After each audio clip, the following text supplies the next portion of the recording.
एक बार नारद जी को यह अभिमान हो गया कि उनसे बढ़कर इस पृथ्वी पर कोई दूसरा विष्णु भक्त नहीं है। उनका व्यवहार भी इस भावना से प्रेरित होकर कुछ बदलने लगा।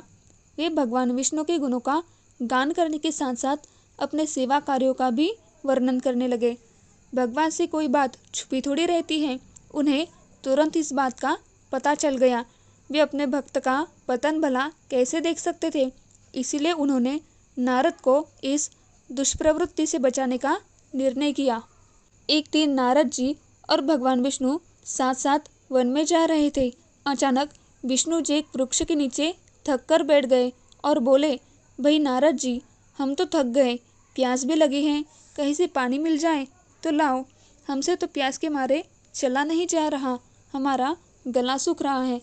यह सुनकर नारद जी तुरंत सावधान हो गए। उनके होते हुए भगवान भला प्यासे रहे। वे बोले, भगवान अभी आया, आप थोड़ी देर प्रतीक्षा करें।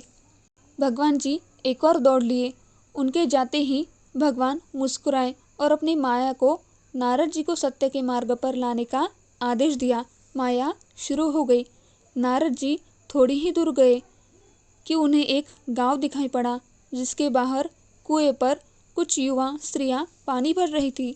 कुएं के पास जब वे पहुंचे तो एक कन्या को देखकर अपनी सुध-बुध खो बैठे, बस उसे ही निहारने लगे। वो ये भूल गए कि भगवान के लिए पानी लेने आए थे। कन्या भी नारद जी की भावना समझ गई। वह जल्दी जल्दी जल से घड़ा भरकर अपनी सहेलियों को पीछे छोड़कर घर की ओर लपकी। नारद जी भी उसके पीछे जो लिए।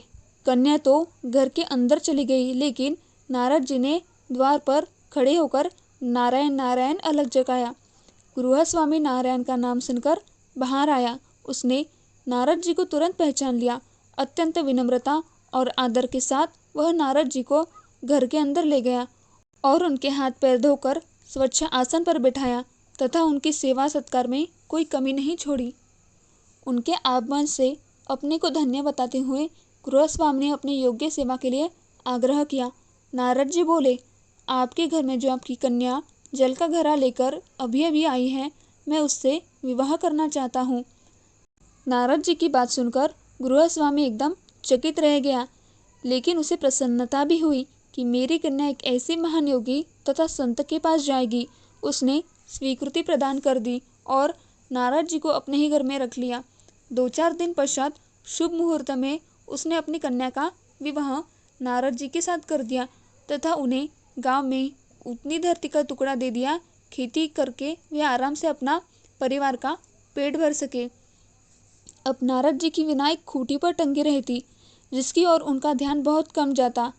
अपनी पत्नी के आगे नारायण को वे भूल गए। दिन भर खेती में लगे रहते, कभी हल चलाते, कभी पानी देते, कभी बीज बोते तो कभी निराई गुड़ाई करते। जैसे जैसे पौधे बढ़ते, उनकी प्रसन्नता का पारावार न रहता। फसलें हर वर्ष पकती कटती, अनाज उनके कोठार भर जाते। नारद जी गांव के एक संपन्न किसान माने जाने लगे। वर्ष दर वर्ष बीतते चले गए और नारद जी की गृहस्थी भी बढ़ती चली गई। 3-4 लड़के लड़कियां भी हो गए। अब नारद जी को एक क्षण की भी फुर्सत नहीं मिलती थी। वे हर समय बच्चे के पालन पोषण तथा पढ़ाई लिखाई में लगे रहते थे अथवा खेती में काम करते रहते थे। अचानक एक बार तेज बारिश हुई, जिसने कि दिनों दिनों तक बंद होने का नाम ही नहीं लिया। बादलों की गरज और बिजली की कड़क ने सबके हृदय में भय उत्पन्न कर दिया।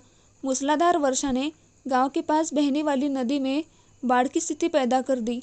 चारों ओर पानी ही पानी फैल गया। कच्चे पक्के सभी मकान ढहने लगे, घर का सामान बह गया, पशु भी डूब गए, उनके व्यक्ति मर गए। गांव में त्राही त्राही मच गई। नारद अब क्या करे? उन्होंने भी घर में जो थोड़ा कीमती सामान बचा था उसकी गठरी बांधी और अपनी पत्नी तथा बच्चों को लेकर जान बचाने के लिए पानी में से होते हुए बाहर निकलने लगे। नारद जी भी बगल में गठरी थामे एक हाथ से बच्चों को पकड़े हुए और दूसरे हाथ से अपने पत्नी को संभाले हुए थे। पत्नी भी एक बच्चे को गोद में और एक का हाथ पकड़े धीरे धीरे आगे बढ़ने लगी। पानी का बहाव अत्यंत तेज था तथा यह भी पता नहीं चल रहा था कि कहाँ गड्ढा है और कहाँ टीला। अचानक नारद जी ने ठोकर खाई और गठरी बगल से निकलकर बह गई। नारद जी गठरी कैसे पकड़ते, दोनों हाथ तो घिरे थे। मन मसोरकर सोचा कि फिर कमा लेंगे। कुछ दूर जाने पर पत्नी एक गड्ढे में गिर पड़ी और गोद का बच्चा छुटकर बह गया। पत्नी बहुत रोई, लेकिन क्या हो सकता था। धीरे धीरे और 2 बच्चे भी पानी में बह गए।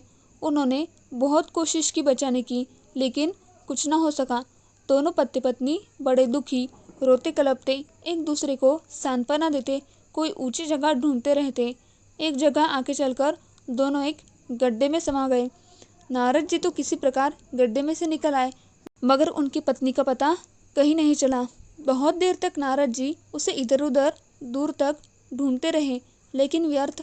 रोते रट उनका बुरा हाल था। हृदय पत्नी और बच्चों को याद करके फटा जा रहा था। उनकी तो सारी गृहस्थी उजड़ गई थी।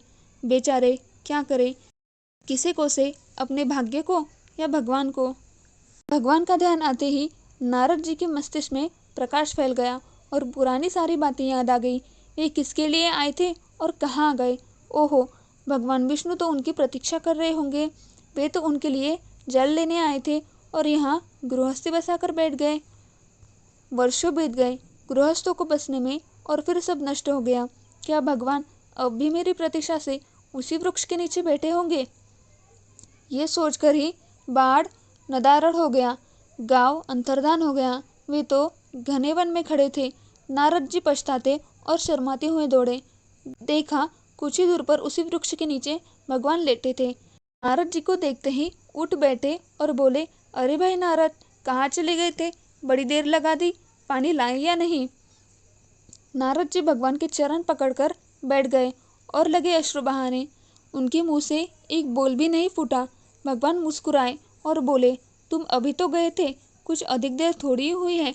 लेकिन नारद जी को लगा था कि वर्षों बीत गए।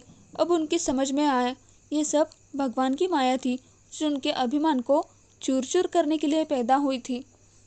वे सोचने लगे, उन्हें बड़ा घमंड था कि उनसे बढ़कर त्रिलोक में दूसरा कोई भक्त है ही नहीं। लेकिन एक स्त्री को देखकर वे भगवान को भूल गए। उनको पछतावा होने लगा और उनका घमंड जरा सी देर में ढेर हो गया। वे पुनः सरलता और विनय के साथ भगवान के गुण गाने लगे।